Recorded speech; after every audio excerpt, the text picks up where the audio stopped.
Welcome to Sputnik, orbiting the world with me, George Galloway. And me, Joseph Hayat. Gayatri is insisting on some maternity leave. Thanks, by the way, for all the good wishes, and mother and baby are doing well. So young Joseph here, one of my brightest protégés, is standing in. The Freedom of Speech Brigade are out in force, trying to bludgeon RT into accepting their anti-Russian Cold War crusade narrative over Ukraine. The old two-week historical memory is back. Forgotten is the fact that Kiev is now ruled by a government which came to power as a result of a violent Western-backed coup against the former elected government. Forgotten, too, is the fact that 49% of Ukraine's population who speak Russian have refused to accept this coup and have risen up against it.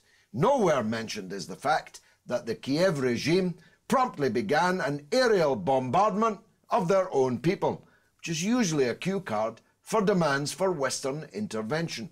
Malaysian Airlines Flight 17 was cleared by Eurocontrol to route over the war zone, where several aircraft had already been shot down by the anti-Kiev rebels.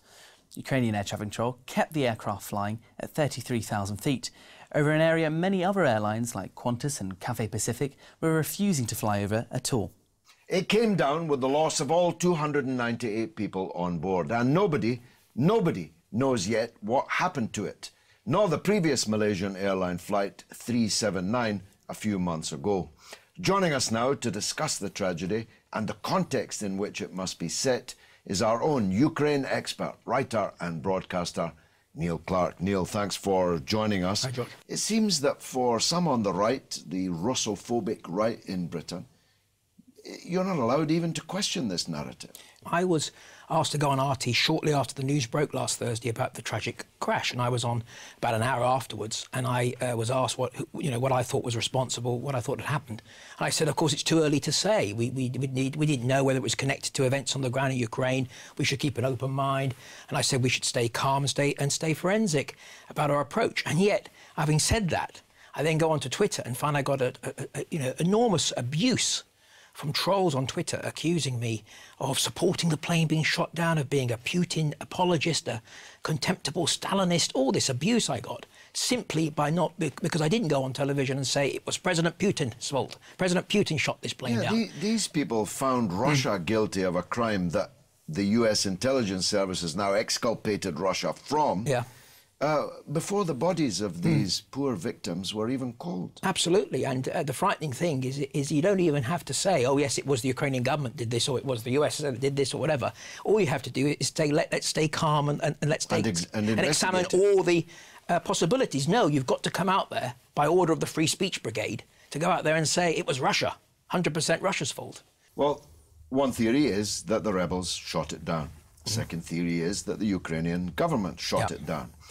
The United States intelligence has said there's no evidence of any Russian involvement in the shooting down of the airplane. But there's new satellite images of two Ukrainian Air Force jets in the vicinity of the airplane very shortly before the crash. What do you know about that? Well, absolutely. We've seen the evidence of this, and Ukraine hasn't come up with an explanation for this at all. And in the British media, there's been very little coverage of this, very little coverage of any alternative theories. And Ukraine has got a lot of explaining to do. There's a lot of questions. For example, the air traffic control records, we want to see them. There's reports that they've been destroyed. And if so, that's quite extraordinary that the Ukrainian authorities would do that. And why were Ukrainian jets flying close to this airliner? My theory was this. I thought it had been debunked very quickly, but it's back now on the table. I believe the first Malaysian airliner was the victim of a terrorist attack. So might the second Malaysian airliner have been the victim of a terrorist attack? And it now turns out that there's some evidence of shrapnel damage on the cargo door of the fuselage of the aircraft, which would point in the direction of a bomb in the cargo hold, which brought the airliner down. This too is a potential explanation. Absolutely. And it seems we're not allowed to focus on the very strange fact that 2 Malaysian airliners have come down in a very short space of time. And Malaysia is an independent country, George, an independently minded country that's got some powerful enemies. We know that Bush and Blair were found guilty in the Malaysian Court of War Crimes. Malaysia plows its own furrow. And so it's, again, a perfectly plausible explanation that the Malaysian Airlines has been targeted in this way through a bomb. Put this in context now. Here we have a raging war going on in the east of Ukraine. I mean, 2 Ukrainian Air Force jets shot down by the rebels since the plane crash. Bodies lying all over the streets, not only unburied, but uncollected, as a government backed by the West massacres its own people by bombs from aeroplanes, the very thing that we joined the attack on Libya. Quite, for the possibility of that happening. And here it is happening, in fact, in Ukraine. And the usual liberal left humanitarian hawks are silent. And of course, the other contrast is with the situation in Gaza at the moment.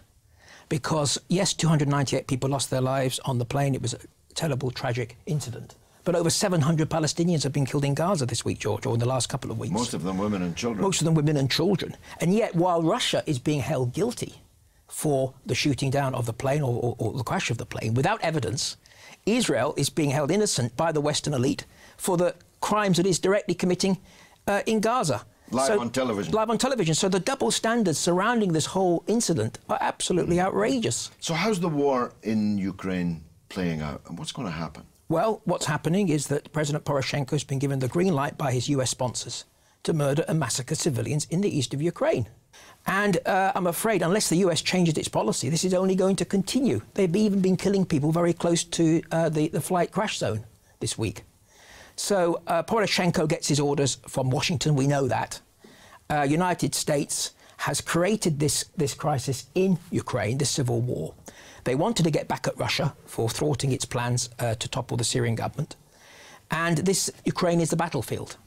And United States really is responsible for this, and the EU as well. And it will only continue, it will continue so long as the US wants it to continue. And it's a tragedy that's not being reported. If there's something anywhere else in Europe, when you've got a government in Europe that is murdering, that is massacring its own people, hundreds of its own people, airstrikes. And as you said, in Libya, we went to war against Gaddafi on the basis that he might be about to massacre people. Here, people are being massacred, and we're doing nothing. What about the prospects? Can the Kiev government prevail? Will they eventually overwhelm the rebels? I don't think they will, because I think we've got to understand the real hatred now in the East towards this government, an understandable hatred, because the people in the East wanted to negotiate, they wanted to have a federal solution. And Poroshenko, since he's come in, he launched the offensive at the beginning of July. It's been a brutal offensive. And if you bomb people, if you destroy their homes, if you kill civilians, then this only makes the people more angry, obviously. And it puts peace much further back, as we see with Israel's actions against the citizens of Gaza. So I don't think they will prevail, because I think the people in the East are determined not to give in here. And Poroshenko doesn't control most of his country, or large chunks of his country. And he shouldn't be allowed to win, really, George, because if he wins, this would be a victory for fascism. We can't sit back and allow this regime to win in Ukraine. This is a very important issue. He's not himself a fascist. No, he's not himself a fascist, but he's come to power with the help of fascists. He's got fascists in his government. And it's very hard to get clarity on this story, isn't there? I mean, most of the, aside from RT, the only real resource I've managed to find is from the Aviation Herald and from aviation expert, sites and enthusiasts, because there's just simply no clarity. I mean, there was reports that the aircraft early in the week potentially was being followed by Sukhoi Su-25 Ukrainian Air Force jets, but then there's reports come from the Russian side suggesting that these aircraft couldn't possibly have a service ceiling of altitude to fly with that aircraft equipped with weapons. But of course, what we are seeing as well on social media, aren't we, is perhaps the speculation that there could be, and I mean, these are only speculative thoughts, another party involved in this process, perhaps nothing to do with the actual region, as a kind of spotlight away from the situation in Gaza. Is that plausible? Yes, I think so, definitely. I think that this is obviously what we've got here is a massive geopolitical incident here that's being exploited by people. We know that the Western elites are violently anti-Russian and anti-Putin, and they want the general public to be anti-Putin as well and anti-Russian, and it hasn't worked up to now. I mentioned this last time I was on the programme, that this sort of Russophobia has been very much an elite phenomenon. And so what we're seeing is exploitation of this tragedy to pursue a existing anti-Russian agenda. And as you said, we could have evidence, it could be that other state actors were involved in this. We don't know yet. There's certainly been beneficiaries. I mean, obviously, the timing of it was very beneficial to Israel, because the very night that this happened, Israel launched its ground offensive in Gaza. And so that we need to look at the bigger picture here. There are a lot of people who have gained by this tragedy, unfortunately. And the Al-Qaeda, ISIS phenomenon, these are also potential suspects, because they don't like the Malaysian government no, they either. Don't. And the extremist factions around Al-Qaeda, splitting off from Al-Qaeda and so on, may well have been responsible for other very recent aviation disasters. We wait more evidence on that. Final word, Neil. You say it's not working. RT's numbers are continuing to grow despite all the propaganda. Maybe that's why the propaganda is there. Do you think they're going to succeed in turning the British people against Russia? I don't think so, because I think it was interesting last weekend when this Russophobia was at its peak in the media, wasn't it? All these headlines about Putin's missile, Putin's killed my children, etc. That millions of people were marching around the world for Gaza. And this shows to me the disconnect between the elite and the people. The people are outraged about Gaza because they see Israeli war crimes before their very eyes and the whole injustice of the whole thing. Whereas with Russia, they can see, I think many people can see through this now. They know that the Western elites want us to hate Putin. It's so obvious, it's so transparent, their agenda. Thanks very much indeed for enlightening us. Coming up after the break, it's all over, bar the shouting about Brazil's miserable performance, that is. The World Cup has come and gone, so what's next for the emerging political and economic behemoth, Brazil? We'll be right back.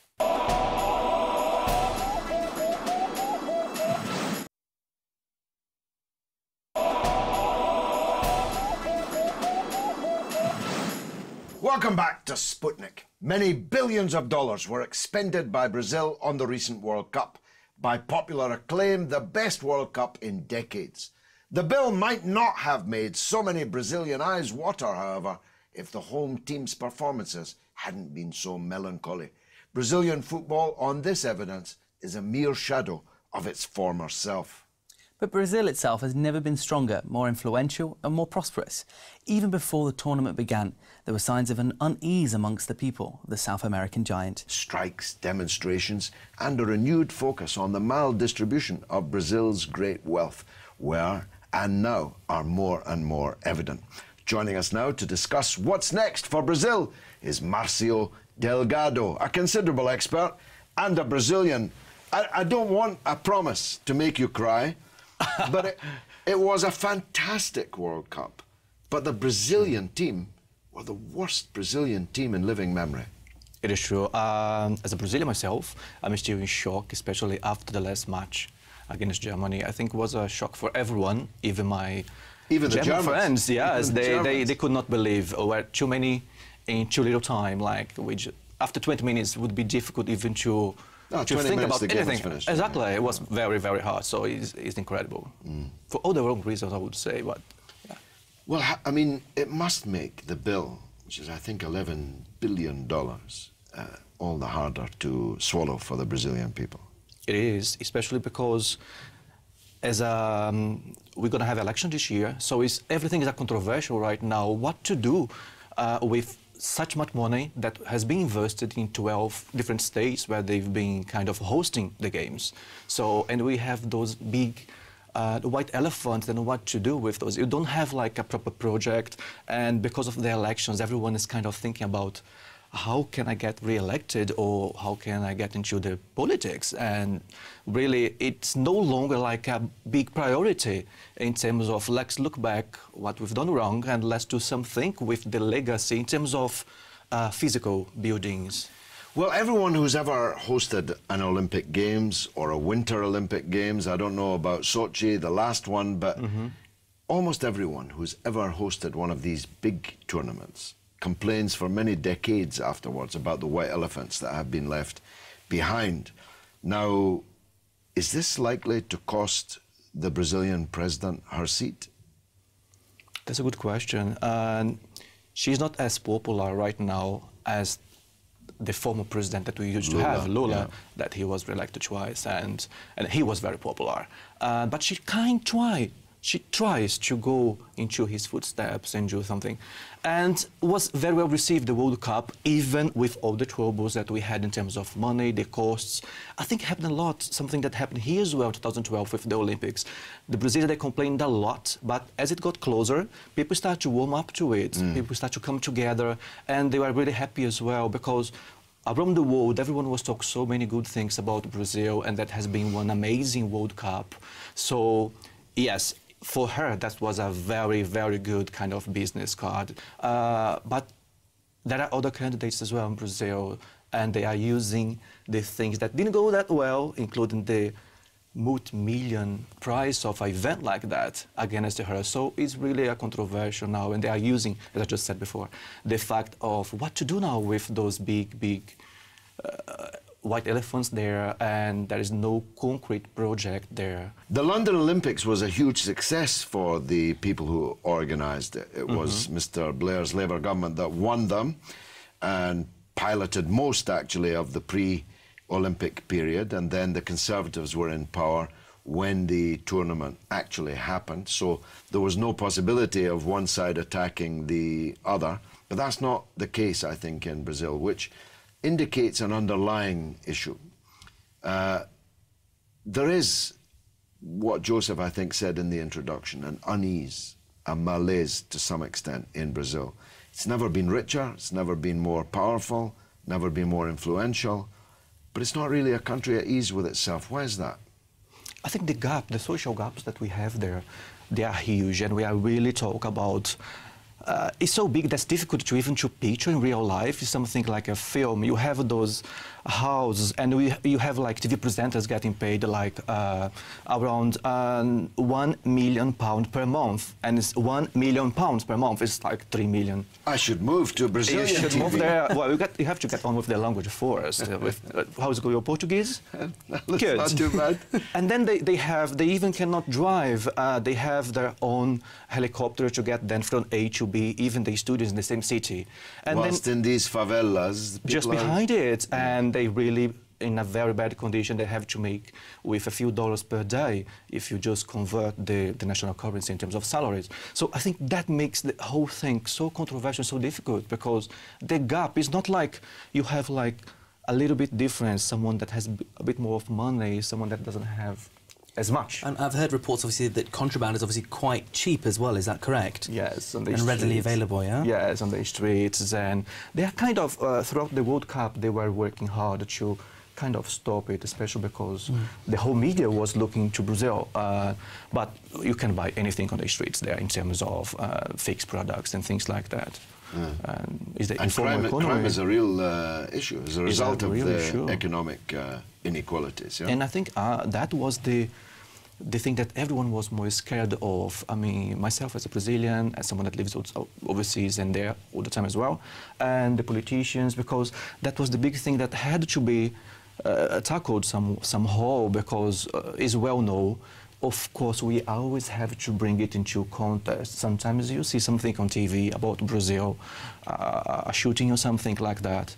It's an isolated area specific that it happened. We are talking about a country with 200 million people. So it's a massive country, and sometimes something happened in one specific place, Rio, São Paulo, that are massive cities, and it just get blown out of proportion in terms of media because it sells. What's the balance between rich and poor? I mean, are we talking 1%, 99%? Is there a middle class? There is a middle class now after those two governments, Lula and now Dilma. There are lots of social projects, and as we said at the beginning, the economy is kind of warming up. The Brazil is coming out of the shell. Finally, since I was a kid, I was growing and listening to the fact that Brazil is the country of the future, and the future took quite a while to arrive. But there is a massive gap of it. probably 1% and then 99%, divided between the two, and the middle class. The middle class basically are the ones that would be work for the government or public sector, because those are the ones that you have to go and to compete against lots of other people as well, and you have that stability. You cannot be sacked. So it's not only about the money, but it's about something as well. Security. It's a security that you have, then you can get a nicer house, you can get a better mortgage, and so on. So, and then you move up. And what about politically? No sooner had the World Cup gone, but a big political summit took place. All the world leaders headed for Brazil. Is the Brazilian population glad that Brazil is now talked about as a big power in the world? It is. I don't think that they fully understand, and especially if you bring it towards politics.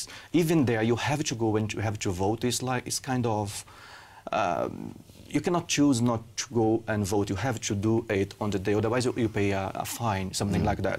But in terms of the projection that people are aware of, it's much more when they talk about the tourism or now the World Cup, but we don't have World Cup every year or always. So people are not really aware of that connection of how Brazil is coming really.